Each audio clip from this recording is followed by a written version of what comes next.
Hello, ladies and gentlemen. Here I am once again, and today I'm going to read out from an anthology of Roseate sonnets.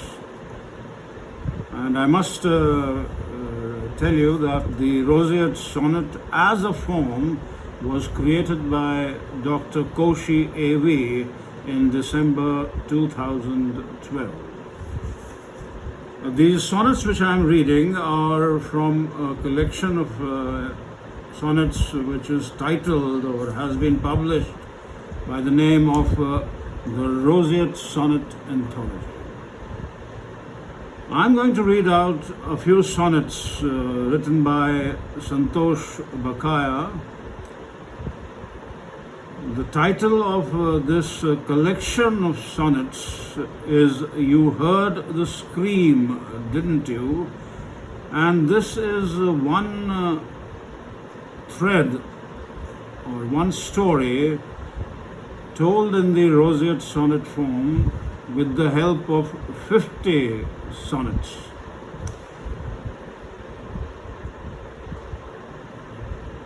Today I am going to read a few sonnets. Sonnet number 1. Hush, hush, you heard the scream, didn't you, didn't you? Hissed and snarled the man running under the canopy blue. His dark, cavernous eyes were sunk very deep in his sockets. His quivering hands scrabbled piteously in his frayed pockets.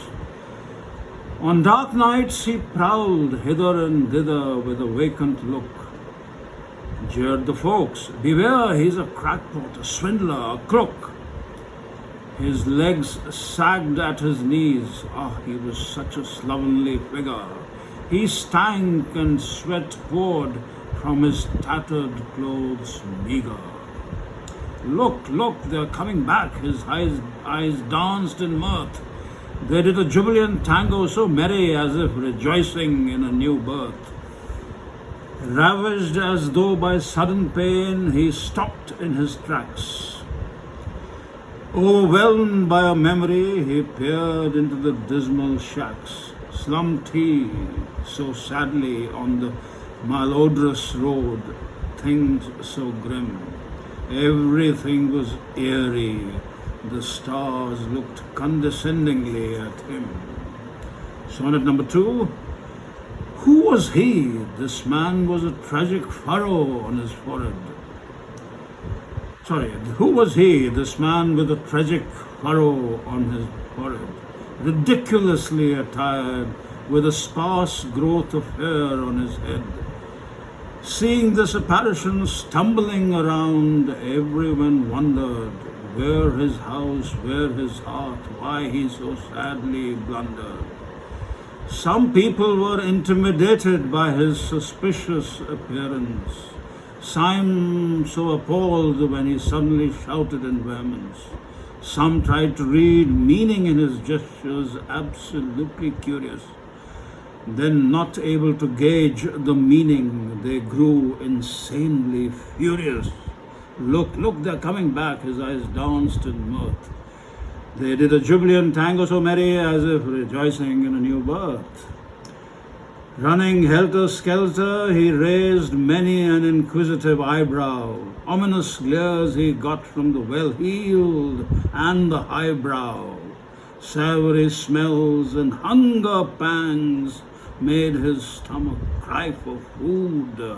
Echoes of the past ricocheted in his mind, and he began to brood. Sonnet number 3.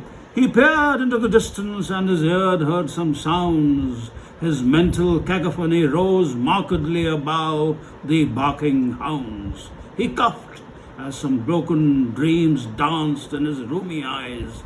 His emaciated body quivered with a woeful succession of sighs. Was he being serenaded by a musical vibration from the past? Smirking, scowling, frowning, he inspected the world so vast. His brain seemed to be seething with an agonizing confusion. Was his foggy mind trying to work it out in some conclusion? Look, look, they're coming back. His eyes danced in mirth. They did a jubilant tango so merry, as if rejoicing in a new birth. Rummaging in his pockets, his frantic hands found something. Oh, he exclaimed, as rats took to a bizarre bit of dancing. Sniggering scoundrels simpered in sardonic and horrific humor, eavesdropping on the curious folks, indulging in riled rumor. That's all, friends. The other sonnets I'm going to read some other time. Thank you very much.